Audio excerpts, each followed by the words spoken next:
Muffin 1986 here. Welcome back to the channel, everyone. Hope you guys have been enjoying the last few videos I've been putting out there.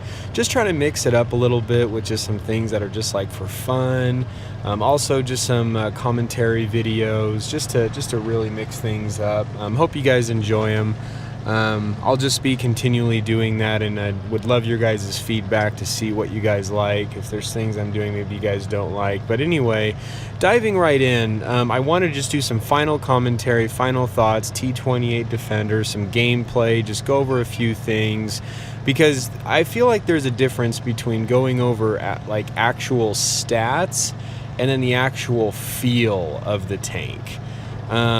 Go in just more detail about that, because I mean you can kind of get an idea of what the tank is like when you're looking and going through stats, but sometimes you get a different feel when you're going through the game and actually playing the tank. And I wanted to kind of touch on that because my last video was all about the stats, coming out with the transparency of that, but also just go over some gameplay, some personal thoughts, and really just kind of about this tank and just what I think about it, and just some findings of my own.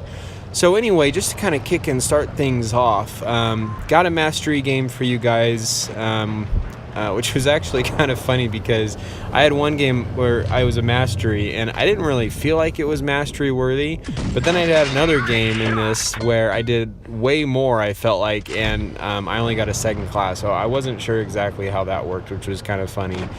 But anyway, kind of going into it, I had multiple instances where I would play both the T28 prototype and come across the T28 Defender, and vice versa, where I was the T28 Defender and coming across the prototype. And here's just a clip, just a video to show you. This is kind of what I was running into. In my last video, I touched on how I personally thought the T28 Defender in a way was better than the T28 prototype. They both have their own different pros and cons. The T28 Defender is a little more of a brawler, but I mean, this guy that I'm coming across just in this example, he's not a noob. You can tell he's backing off. He's trying to, use that upper slope from that advantage, that hill he's on. He keeps coming down. He's trying to use his DPM. And even when I was in his shoes in a T28 prototype, I would have these shots that I thought you could easily just pen and get right through the guy, but it would just bounce. And this armor, the one thing I've learned about the T28 prototype is it is very unpredictable, because or just like the T28 Defender, I mean, the armor is just very unpredictable, because you'd be aiming at this thing and you look like you have a shot and you just bounce. And then sometimes you're coming across different tanks that maybe don't even have very good penetration, and somehow they end up penning you. That was kind of my experience with the T28 Defender, is that you'd be playing this thing, and the armor, the best way to sum it up is, even though you get an idea of the stats by looking at the numbers, the funny thing about this tank is that it's just unpredictable in a good way and a bad way. A great way, because the enemy, I feel like, takes a second or so just longer trying to aim at your tank and kind of figure out the placement of where it's going to try to take its shot and penetrate you. Bad thing is you don't know, in my experience in playing this thing, you don't necessarily know like, if you can really rely on your armor when popping out around corners and being able to get those shots and coming out around, like bends and facing enemies and whatnot, and brawling and all that good stuff. And so just kind of a funny experience with playing this tank, because I honestly personally really enjoy this tank. I mean, just like I said in my previous videos about this thing is very very diverse. I mean, you can play with this thing in multiple ways. I know one of the things I had touched on is this thing did have good, or like better penetration than the IS-3 Defender, which I was actually a little off on that, because the IS-3 Defender and this thing actually have I can't remember, but I think it's about the same, if not exact, level of penetration. IS-3 Defender uses a heat round. This thing uses an APCR round, which is great. APCR really helps with being able to penetrate spaced armor a lot better, especially if you're coming against things like the super Pershing and whatnot. But anyway, I mean, just kind of going in, this is the mastery gameplay that I had, and I didn't think I was doing really anything special or out of the normal to really earn a mastery in this one. Just trying to put myself in just a very effective spot here, get myself in positions where I can just be continually firing off rounds. The thing about this tank that I do like is I love how the cannon sounds. I love that derpy sound. I think it has such a cool aspect to it. So all in all, I think that all forms of different players or types of players can have a lot of fun with this tank. I mean, it's not one of these tanks that I would highly recommend you be an expert to purchase and play. I mean, really, I think a lot of different wide range of experienced players could have a lot of fun with this tank. It's got good armor. It's got very good play style. It's got good gun depression. I feel like if you were to put in the money and purchase this tank, I don't think you will be disappointed with this thing. It has a good feel to it. I mean, like I said, the armor can be a little unpredictable, which is a good thing and a bad thing, but I think overall it's a fun tank. I really enjoy it. I now have, I think, like over 50 games with it. I've just been playing with it continually, having a lot of fun with it. I like that it also, makes a good amount of credits too. It looks cool, I think, in my personal opinion.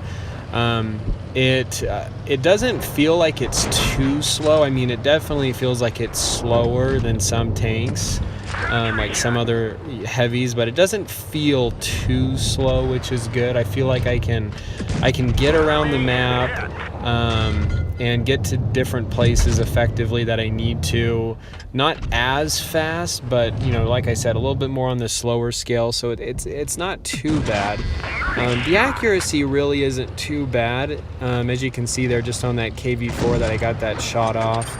The other thing that I like about auto loaders, which is kind of fun, is it makes your tank a little unpredictable. The reloading between shells with auto loaders is much faster, obviously, than if once you shoot all 3 rounds and that clip is empty.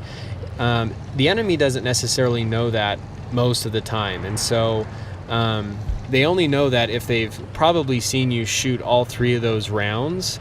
But most of the time it leaves it a little unpredictable, because maybe if you only had like 1 or 2 shells in the clip, and you fire that 1 or 2 that you had, sometimes they'll like hide, and they're not necessarily sure if they can pop out again and try to take a shot and like risk things, because they're not the enemy. With an autoloader, one of the nice things is they honestly don't know if you're in the middle of a reload, unless, like I said, they've seen you shoot all 3 of those shots. So that is kind of one thing that is nice, is once I have kind of shot all 3, I've come across enemies that'll continually keep hiding behind things, or backing off, because they just have no idea if I still have shells. And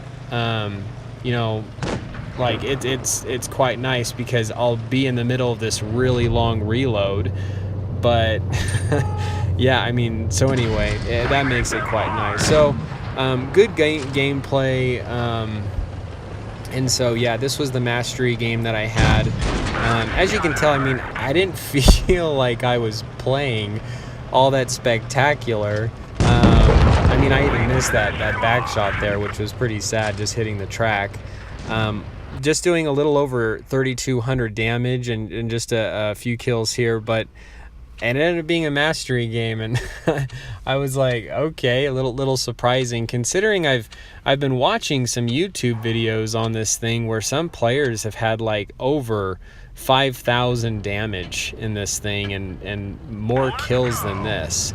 And this tank has only been out for like the week or so. So and to qualify for a mastery badge, you have to play better than 99% of the players. So the fact I got a mastery on that was a little surprising. This is a game would quite interesting. Trying to do a lot of carrying here, but definitely a fun game. Good effort by everyone involved, and so But as you can see here, I'm trying to get to an effective location. I am a little slower. We are against some tier 9s in this. I'm trying to get to a really good central spot where I can get some good targets on some enemies. I get spotted by that AT-15 there. This is where I start trying to rely on my armor a bit, and I'm able to, you can see the accuracies there. I'm able to bounce around. I keep myself really angled, trying to go in, take another shot. Good, and then I get penned, and I'm still so when I tell you that this armor is unpredictable, it really is kind of unpredictable. I feel like from the front, when I'm against tier 7s a lot, I'm bouncing a lot of rounds. When I'm against tier 8s, that's when it starts to get unpredictable. When you're against tier 9s, it's not so unpredictable. You can basically guarantee you are going to get penned. Even though I have bounced rounds from tier 9s, it's not as common. But yeah, the armor is pretty good. Trying to stay close to this building to avoid getting circle of death. Most of their team is over here on this one side of the map, so I keep trying to come out. I'm really keeping myself aware of the map, where my team is, where the enemies are, trying to get shots off anywhere I can, trying to keep myself in a protected area, because the enemies that I am up against, they do have the upper hill advantage. And so just trying to do what I can here. Our team our team in a way just kind of starts falling apart, which that's just kind of the sad reality of Blitz. You know, that just happens. But anyway, I kind of start pushing forward just a little bit here to get, you know, closer into the action. I got to be careful, because that mouse chin will definitely just waste me. So I'm like, all right, so it's 2-4, let's go, let's do this. Trying to put in as many rounds as I possibly can. This is kind of one of the frustrating things about autoloaders, is because you get this high of just pumping those 3 or so shells out, and then you get kind of stuck in the middle of this reload when you know you can just like keep going and getting more shots off. You gotta wait for that, you know, that long reload. So even right here, the T28 has great penetration. I think it even has better penetration than the AT-15, and I easily bounced that shot, but the AT-15 was able to pen me on one. So, you know, just an example of just the unpredictability of armor here. Trying to hide behind this building. Enemies are engaging me here pretty tightly. I'm trying to get rid of this mouse chin as fast as I can. He's the #1 threat right now that I definitely need to get rid of. Things are not looking in our favor. There's only 2 versus 3 here. I'm trying to pop in as many rounds as possible, trying to angle. There's just no hope. I'm trying to do everything I can. Now it's just me versus these 3 tanks. I'm just basically laughing, because it's just like there's nothing I can literally do right now. Try to get another shot in, and I just get wasted. But you know, it was a good game, good one from all involved. Have a lot of fun with this tank. Honestly, I think if you have this, you got it, you know, you're not going to be disappointed with it. Hopefully you guys enjoyed this video. Hopefully it was helpful. This is Stud Muffin 1986. Stay tuned. Definitely going to keep some more fun videos coming out for you guys.